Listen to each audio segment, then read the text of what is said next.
Hey guys, and welcome to a tutorial on how to beat the All Mother Narwa and Ibushi in the update 3.0 of Monster Hunter Rise.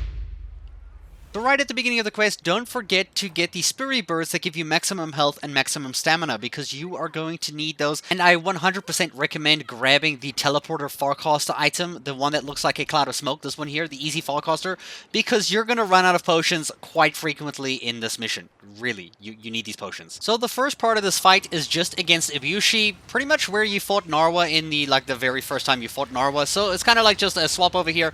He does a lot of similar moves to what Narwa does, like this one over here, but instead of like the Narwa sack, it's kind of just like Ibushi's chest, which does take some weak spots there. I just kind of missed it at that instance. You'll also see that he frequently shoots out like red kind of like fire explosive stuff and does laser beams, and he also makes like these wind currents all around, which is actually pretty cool, because if you go in these wind currents, you can actually go up in the air and try to avoid some attacks. But generally, it's pretty much kind of like Narwa Ibushi attacks that you're quite frequently used to. So you will typically have like things like the ballista and the machine gun, but I haven't actually seen a cannon just yet in this one, because you actually only have it for Ibushi's part of the fight, which is actually above map here.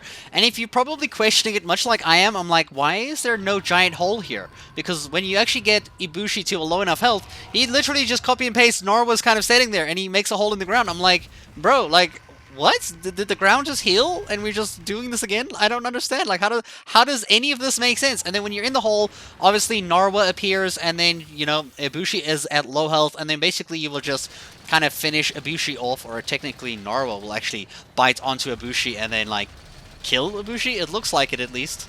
Now, in this arena, there will be a bunch of beetles that you can use to help you just get some more damage on Narwa, because Narwa is extremely strong, and it is very hard to not die multiple times because of some of the attacks. So you want to try grab these lantern bugs to get like an extra health boost, and the most important thing in this arena is this thing here, the Aurora Turtle. This will allow you to actually stay at 1 health instead of actually fainting when you're brought to like almost death's door, right? So you gotta be real careful with Narwa in this fight here, and also don't forget to pick up Ibushi's monster pods. Some moves that you might have to dodge are like the lightning balls, a new move called like lightning pillars that it does like a little like somersault and then sends 3 pillars. It also has its infamous laser beams that that I completely messed up dodging right there.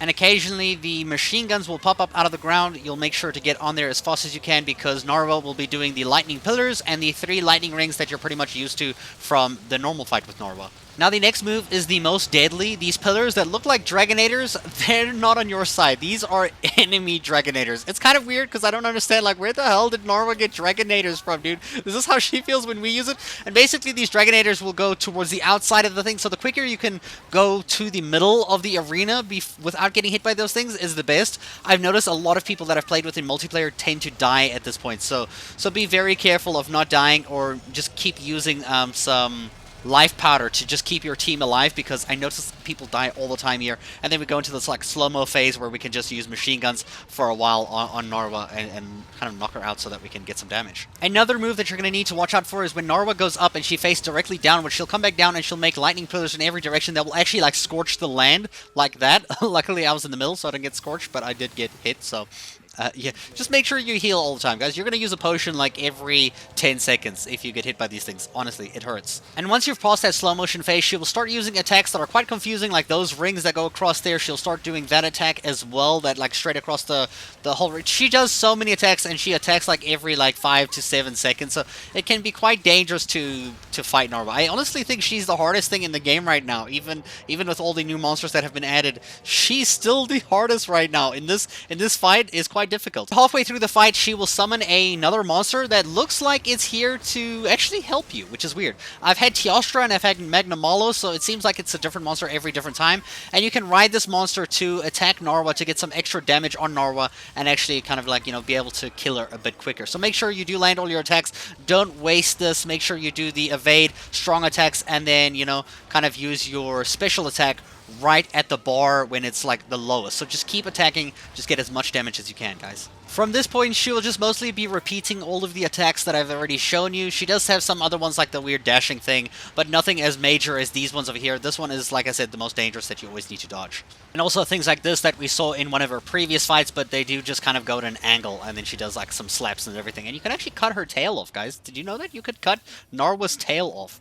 That's pretty cool. If you're doing this in multiplayer, I do recommend bringing a healer Palico so that they can regularly heal everybody to maximum, because I had a few instances where people died 3 times, and you know, when people die 3 times, the quest ends and you gotta start all over again. And this quest took us about 23 minutes by the time we actually got it right. One of her weak points are literally on the kind of like weird tentacly things on her arms, and also under her head, and also like on her back and her tail. So all of those like little tentacly kind of like, you know, bluey purple colors, those are the areas that you're gonna hit for the most damage.